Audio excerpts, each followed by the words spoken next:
पंचक म्हणजे काय? पंचक नक्की काय असतं? पंचकामध्ये मृत्यू आल्यानंतर त्याचा काय त्रास होतो? त्याचबरोबर पंचकाचे एकूण प्रकार किती? कोणते पंचक शुभ काम करतं? आणि कोणत्या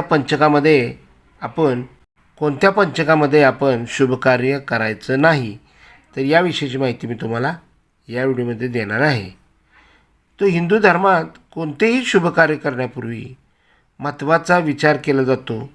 ज्योतिषशास्त्रानुसार काही नक्षत्र स्वयंसिद्ध असतात, म्हणजेच या नक्षत्रामध्ये शुभ कार्य करणे चांगले ठरते, तर काही नक्षत्रामध्ये ते वर्ज मानले जाते. पंचकमध्ये धनिष्ठ, शतभिषा, पूर्व भाद्रपदा, उत्तर भाद्रपदा आणि रेवती नक्षत्र येतात. तर धनिष्ठ सुरू झाल्यापासून रेवती नक्षत्र संपेपर्यंतच्या काळाला पंचक असे म्हणतात. मेन शास्त्राचं जे वैशिष्ट्य आहे ते धनिष्ठ नक्षत्र सुरू झाल्यापासून ते रेवती नक्षत्र संपेपर्यंतच्या काळाला पंचक म्हणतात. यावेळेस पंचक हे सोमवारी आलेलं आहे. सोमवारी पंचक आलेले आहे आणि त्यावेळेसच गुढीपाडवा आलेला आहे. तर अशा सोमवारच्या पंचकाला राजपंचक म्हणतात. आणि राजपंचक थोडंसं इतकं अशुभ नसतं, ते शुभ मानलं जातं. तर आपण बघूया आता पंचकचे प्रकार एकूण किती, कोणत्या प्रकारामध्ये शुभ आणि कोणत्या प्रकारामध्ये अशुभ आहे, कोणत्या प्रकारामध्ये कोणतं कार्य करावं याविषयीची माहिती मी तुम्हाला सांगतो. तर एकूण पंचकचे प्रकार 5: राजपंचक, रोगपंचक, अग्निपंचक, मृत्यूपंचक आणि चोरपंचक असे हे 5 प्रकार आहेत.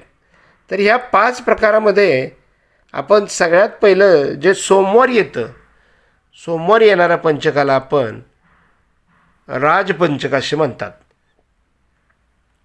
हे पंचक शुभ मानले जाते. याच्या प्रभावाने 5 दिवसामध्ये सरकारी कामामध्ये यश प्राप्त होते. राजपंचकामध्ये संपत्तीशी संबंधित कार्य करणे हे शुभ राहते. सगळ्यात महत्त्वाचं जे संपत्तीच्या विषयीचं कार्य आहे, जे तुमच्या सरकारी कामाविषयीचं कार्य आहे, ते कार्य राजपंचकमध्ये शुभ राहतं. आता राजपंचकमध्ये गुढीपाडवासुद्धा आलेला आहे. तर गुढीपाडवा आपण साजरा करायचा का, आणि तो करताना पंचकचा काय त्याच्यावर परिणाम होतो का? तर हे पंचक हे शुभ असल्यामुळे गुढीपाडव्याला त्याची कोणतीही आडकाठी नाही. त्यामुळं गुढीपाडवा आपण मोठ्या उत्साहात साजरा करायचा आहे. तरीही कुणाच्या मनात जर काही येत असेल तर दुपारी 12 वाजता अभिजित मुहूर्त आहे, आणि अभिजित मुहूर्तापासून म्हणजे अभिजित मुहूर्त जो आहे तो 12:05 ते 12:53 अभिजित मुहूर्त आहे. आणि अभिजित मुहूर्तावर आपण गुढीपाडवा साजरा सण केला तरी चालेल, गुढ्या उभा केलं तरी चालेल. दुसरं पंचक असतं ते रविवारी असतं. रविवारी कोणतं पंचक असतं तर रविवारी त्याला रोगपंचक असं म्हणतात. रविवारी सुरू होणाऱ्या पंचकाला रोगपंचक म्हणतात. याच्या प्रभावाने 5 दिवस शारीरिक आणि मानसिक अडचणी राहतात. शारीरिक त्रास होतो, मानसिक अडचणी राहतात. या पंचकामध्ये कोणत्याही प्रकारचे शुभ कार्य करू नये. ह्या पंचकामध्ये कोणतंही शुभ कार्य करायचं नाही. प्रत्येक प्रकारच्या मंगल कार्यामध्ये हे पंचक अशुभ मानण्यात आलेलं आहे. म्हणजे रविवारी येणारं जे पंचक आहे त्या पंचकाच्यामध्ये कोणतंही शुभ कार्य आपण करायचं नाही. आणि शक्यतो ह्या पंचकाचा सगळ्यांनी विचार करूनच निर्णय घ्यावेत. कोणताही पंचक अगोदर आहे का नाही हे पाहावं, आणि नंतरच मग आपण त्याच्या पुढच्या कार्याला सुरुवात करायची आहे. त्यामुळे ह्या पंचकापासून सगळ्यांनी सावध राहायचं आहे. रविवारी येणारं पंचक त्याला रोगपंचक असे म्हणतात. 3. अग्निपंचक. अग्निपंचक हे मंगळवारी सुरू होणाऱ्या या पंचकाला अग्निपंचक म्हणतात. या 5 दिवसामध्ये कोर्ट प्रकरण, वाद किंवा गोष्टीचा निर्णय, वाद इत्यादी गोष्टीचा निर्णय, स्वतःचा हक्क मिळवून देणारे काम केले जाऊ शकतात. म्हणजे कोर्ट कचेऱ्यासाठी हे पंचक छान आहे. स्वतःचा हक्क मिळवून घेण्यासाठी हे पंचक छान आहे. या पंचकामध्ये अग्नीची भीती राहते. हे पंचक अग्नी कार्यासाठी, अग्नीच्या कोणत्याही कार्यासाठी हे पंचक भीतीदायक आहे. त्यामुळं हे पंचक अशुभ आहे. या पंचकामध्ये कोणत्याही प्रकारचा निर्माण कार्य, अवजार, मशनरी कामाची सुरुवात अशुभ मानली गेलेली आहे. यामुळे नुकसान होऊ शकते. त्यामुळं आपण ह्या पंचकामध्ये कोर्ट कचेऱ्या व्यतिरिक्त कोणतंही काम करू नये. जास्तीत जास्त अग्नीपासून ह्या पंचकापासून सावध राहायचं आहे. अग्निकार्य कोणतंही या पंचकापासून करायचं नाही. चौथं पंचक आहे मृत्यूपंचक. हे पंचक शनिवारी होणाऱ्या या पंचकाला मृत्यूपंचक असे म्हणतात. तर नावावरून लक्षात येतं की हे अशुभ दिवसापासून सुरू होणारे पंचक मृत्यू समान त्रासदायक ठरू शकते. या 5 दिवसामध्ये कोणत्याही प्रकारचा धाडसी काम आपण करायचं नाही. याच्या प्रभावाने वाद, दुखापत, दुर्घटना होण्याची शक्यता असते. या पंचकामध्ये, मृत्यूपंचकामध्ये जर कोण घरातलं वारलं असेल तर त्याला पंचकाचा त्रास होतो.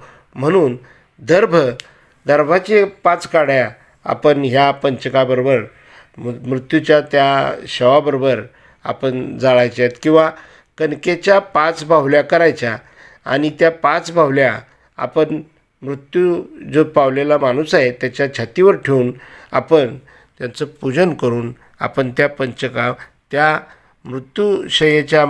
मृत्यूशय्येबरोबर त्या 5 बाहुल्यांनासुद्धा आपण दहन करायचं आहे. अशा प्रकारे हे 2 उपायसुद्धा करायचे असतात. तर पंचक हे सगळ्यात वाईट गोष्ट आहे आणि काही कारणांनी ते चांगलीसुद्धा आहे. तर 5वं पंचक आहे ते चोर पंचक. शुक्रवारी होणाऱ्या या पंचकाला चोर पंचक म्हणतात. शास्त्रानुसार या पंचकात प्रवास करणे वर्ज्य मानले गेलेलं आहे. ह्या पंचकामध्ये बिलकुल कुठं प्रवास करायचा नाही. शक्यतो तीर्थयात्रा वगैरे असं कुठल्याही प्रवासाला जाताना हे पंचक आहे काय हे पाहावे. या पंचकात देण्याघेण्याचा व्यवहार, व्यापार, इतर कोणत्याही प्रकारचे सौदे करू नयेत. ते वर्ज्य सांगण्यात आलेले आहेत. कार्य केल्यास धनहानी निश्चित होईल.